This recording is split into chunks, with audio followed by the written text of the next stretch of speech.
everybody, this is Rose of Sharon, and I'm back again with another movie review. I just recently got a chance to see Wreck-It Ralph 2, Ralph Breaks the Internet.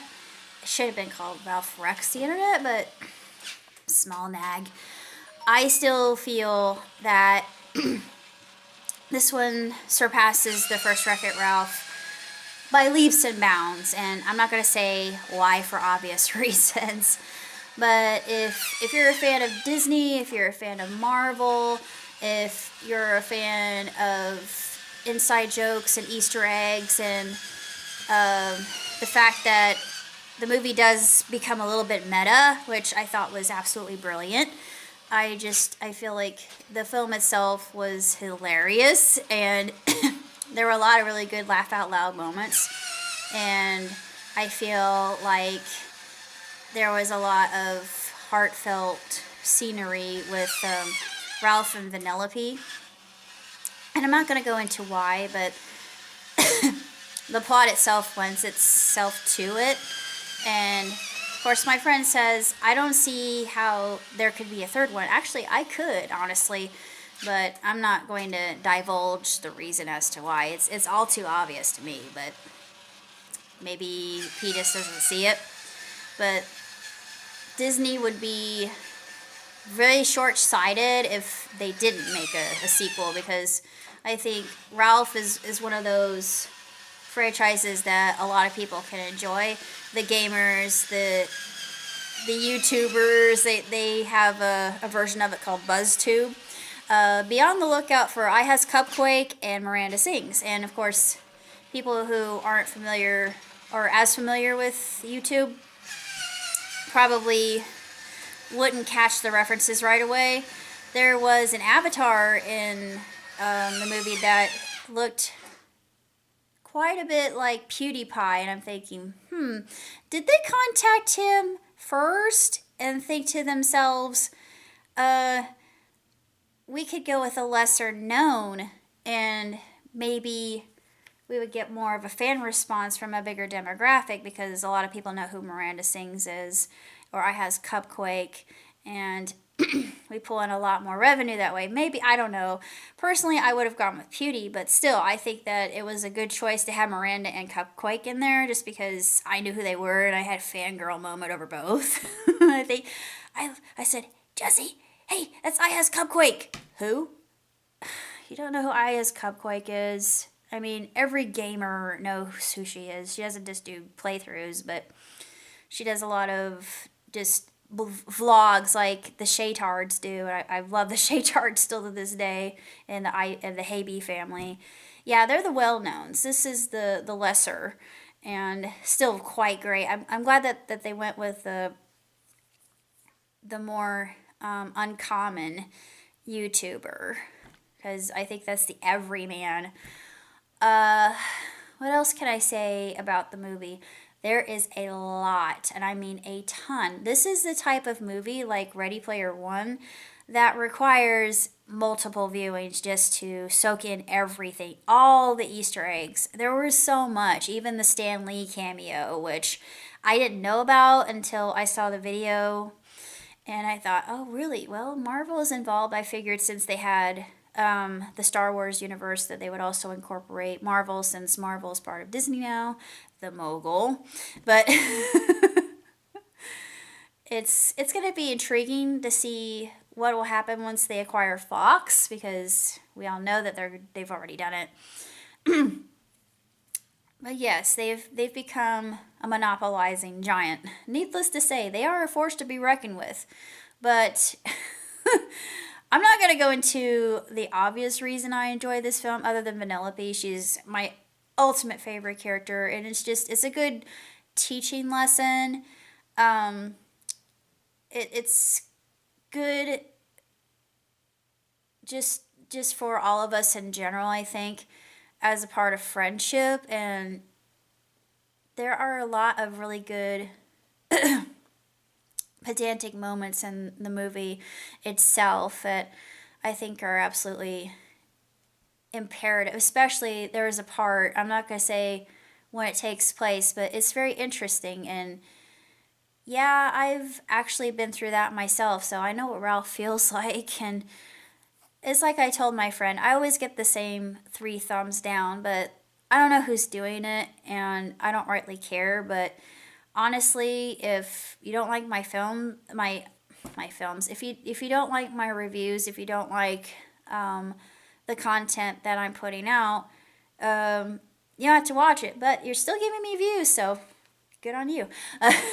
Joke's on you. But I don't have any hate. I don't have any hate toward the people who always give me the same thumbs down that they always do. I don't understand. It's just I think people wanting to prove that hey, I have anonymity on my side. I can do whatever I want. Yeah, that's true. It's the internet.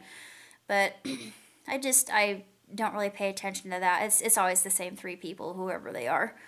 But thank you for the watch. More watches for me. But anyway, as far as the movie is concerned, I thought it was brilliant. It was just so much better than the first one. It's fantastic. There are a lot of good memes in it that are wonderful and surreal. It breaks the fourth wall.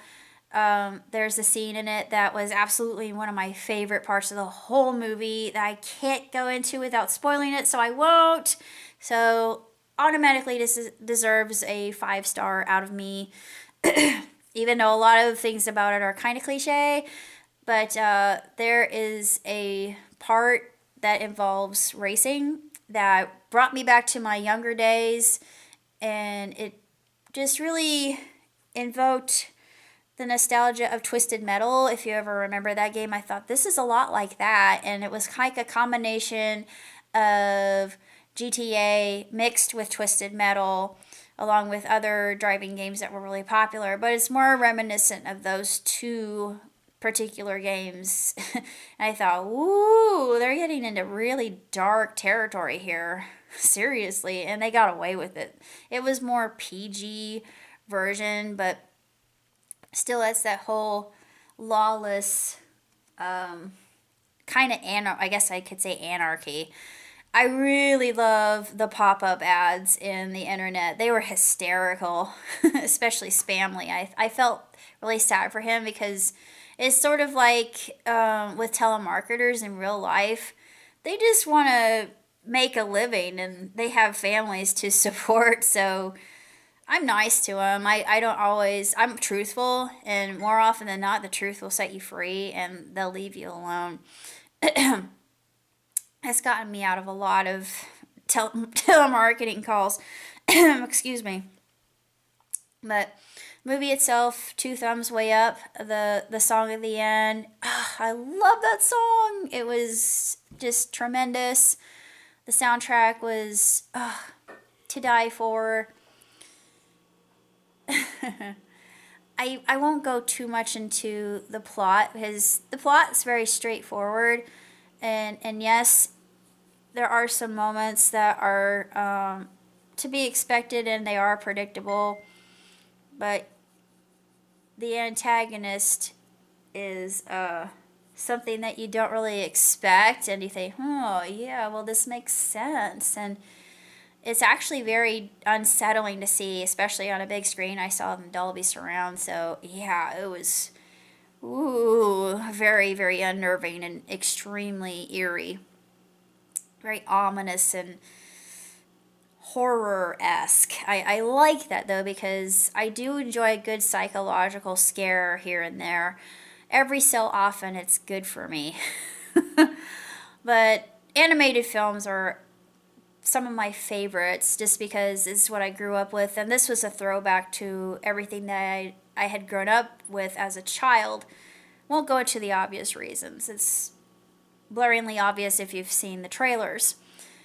That being said, if you're a fan of the first one, I there's no doubt in my mind that you'll love the second one, even though there is less video game interaction. It's more about the internet, and I think that's just even better. Honestly, I think it's better. I just think that there's so much to play with, and just how infinite, and even Vanellope says it once they arrive through Wi-Fi. It just goes on and on and on ad infinitum. I thought, mm-hmm. Yes, it does. To infinity and beyond, indeed. And there are just so many references and so much crossover territory that it's a fangirl or fanboy's dream come true. As I thought, this is the ultimate crossover!